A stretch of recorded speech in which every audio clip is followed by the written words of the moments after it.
All right, we're back again, kiddies. Oh, and man, am I excited about this one. We have a very special Danger Dare from Bin Lagan _07 wants to see the entire mcdonaldland cast and crew zombie apocalypse. I love it. You're gonna love it too. We're gonna just throw a little extra spice on there, okay? A little mcdonaldland lore, if you will. And I'm gonna go ahead and go a little further, all right? And Dan Phillips, my director, and me were just playing the other day. We were playing Mick and Mac's Global Gladiators for the Sega Genesis, all right? And that's a little game where a couple of kids run around with slime guns in the slime world, and somehow it's tied in with McDonald's. Really not sure how. But it's actually a sequel to the NES game that's just called Mick and Mac. So I'm gonna go ahead and take Mick and Mac and I'm gonna throw them in there because this zombie apocalypse has to come down on somebody. So it's gonna come down on Mick and Mac. So stay tuned. I'll be here drawing these pictures. You watch, you let me know what you think. All right, here I go. All right, I'm gonna start with who I think is Mac. Classic late 90s kid with a flat top. Sega was a little less afraid to just get groovy. They kind of had to with that awful sound chip. Like every Sega game is like, yeah, it was like Sega in the games, but the commercials were like Sega. Mick and Mac in Global Gladiators.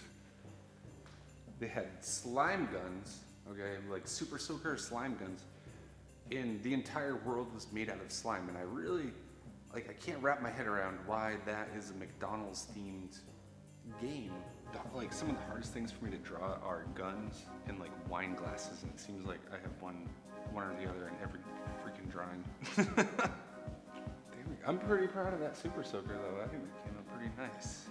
That's the secret. If you want to draw better, you just gotta take whatever you're terrible at and draw it a bunch of times. Alright, I'm gonna do Mick. Should I do him getting eaten by Happy, the Happy Meal monster? Or I was thinking the Hamburglar. I don't know. Does he have a hat in the NES game? Captain Crook would kind of be, I'd say Captain Crook would be like the enemy. And actually Grimace, when Grimace was first invented, was an evil enemy. He had 4 arms, and he had sharp teeth, and he was ravenous. And he wanted to steal all the milkshakes, but he was also just aggressive and mean.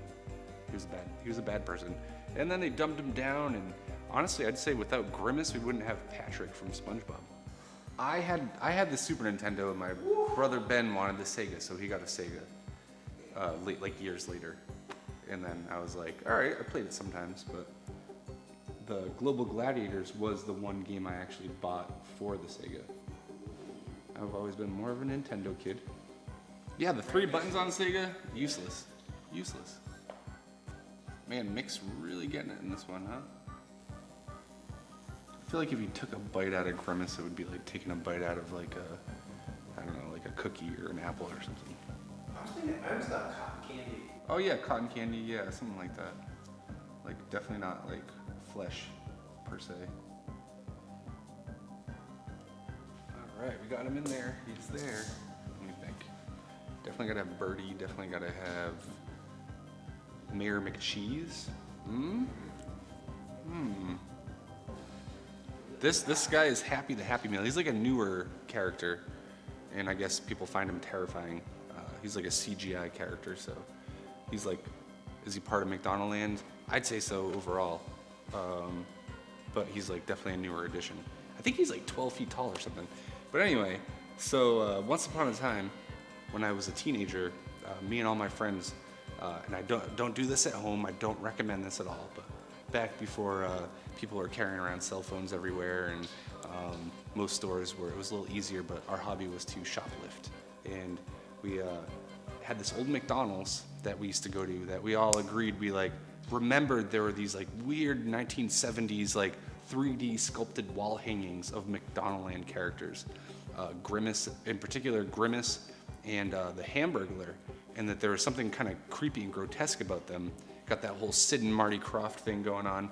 And Anyway, we're like, is it still there? We went there and there's a play place and we're like, it's not there. And then we looked behind the play place and sure enough, the wall hangings were still there.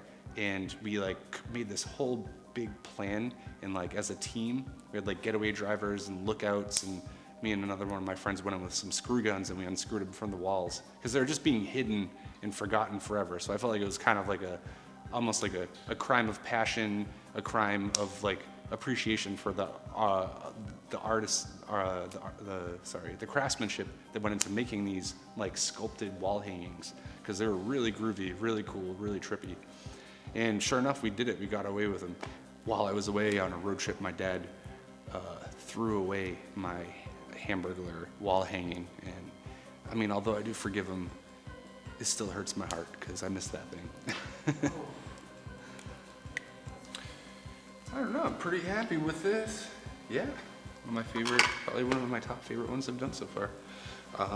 I had one heck of a time drawing this Danger Dare. I really appreciate everybody that chimed in, everyone that hung out with me while I drew it, and I especially, I want to thank the person who dared me to draw this, which is binlagan_07.